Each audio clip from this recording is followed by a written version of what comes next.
Hello बच्चों, आप सब कैसे हो। मैं हूँ शैली शर्मा, आपकी टीचर और आपकी सबसे अच्छी दोस्त।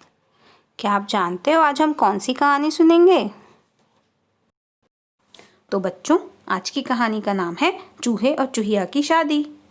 बच्चों, आपने अपने आसपास चूहे और चूहिया तो देखे ही होंगे। क्या आप जानते हो कि चूहों के दांत जिंदगी भर बढ़ते रहते हैं, परंतु उनके दांत बहुत बड़े क्यों नहीं होते? क्योंकि वे सामान को कुतर कुतर कर अपने दांतों को हमेशा घिसते रहते हैं। इस कारण उनके दांत बहुत ज़्यादा बड़े नहीं हो पाते।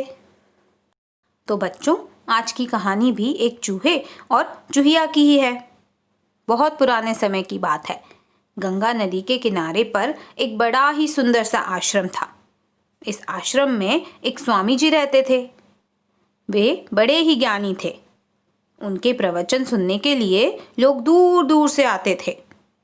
एक दिन जब वे प्रवचन दे रहे थे तो देखा कि अचानक से एक घायल चूहिया उनके पैरों में आकर गिर पड़ी। वह चूहिया डर के कारण बुरी तरह से कांप रही थी। फिर स्वामी जी को अपनी ही कही हुई एक बात याद आई कि शरण में आए हुए की हमेशा रक्षा करना चाहिए, यही मानव धर्म है। तो स्वामी जी ने उस चूहिया को अपने हाथों में उठा लिया और सोचा कि क्यों ना मैं इस चूहिया को एक छोटी सी बच्ची बना देता हूँ। इससे यह इधर उधर भटकने से भी बच जाएगी और मेरी पत्नी की संतान पाने की इच्छा भी पूरी हो जाएगी। तो अब स्वामी जी ने ऐसा ही किया।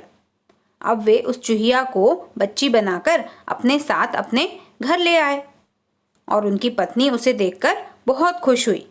उन्होंने खुशी खुशी उस बच्ची को अपने पास रख लिया और वे दोनों उस बच्ची के माता पिता बनकर उसकी देखभाल करने लगे।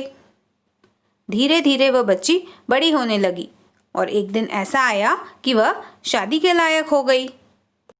तो एक दिन स्वामी जी ने कहा कि देखो बेटा, अब तुम बड़ी हो गई हो। अब हम चाहते हैं कि तुम आश्रम में से किसी भी राजकुमार को पसंद कर लो और हम तुम्हारी शादी उसी से करवा देंगे। परंतु वह बोली, नहीं पिताजी, मैं किसी भी राजकुमार से शादी नहीं करना चाहती। फिर माँ ने भी बेटी को समझाया कि देखो बेटी, ये तो संसार का नियम है, उसका पालन तो स्वयं भगवान को भी करना पड़ा था। तुम भी अपनी पसंद का जीवन साथी ढूंढ लो, हम उसी से तुम्हारी शादी करवा देंगे। परंतु वह नहीं मानी। इतने में वहां एक मोटा सा चूहा आया और वह इधर उधर आश्रम में घूमने लगा और वह लड़की भी उस चूहे के साथ खेलने लगी और उसके साथ खेलते खेलते वह तो अपने माँ बाप को ही भूल गई। परंतु उसके माँ बाप तो अपनी लड़की की चिंता में ही बैठे थे। तभी अचानक वह बोली कि क्या आप वास्तव में मेरी शादी करना चाहते हैं? तो वे बोले, हाँ बेटी, क्यों नहीं। तो फिर वह बोली कि आप इस चूहे से ही मेरी शादी कर दीजिए। ऐसा सुनकर उसके माँ बाप बड़े आश्चर्यचकित हुए।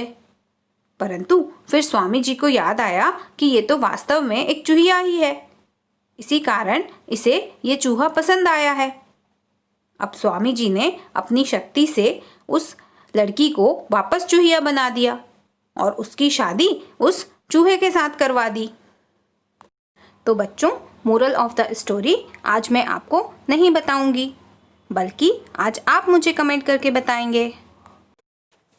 तो आपको ये कहानी कैसी लगी, आप मुझे कमेंट करके ज़रूर बताना और इस कहानी के बारे में अपने फ्रेंड्स को भी ज़रूर बताना।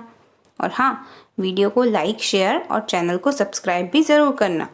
Okay, bye bye, take care.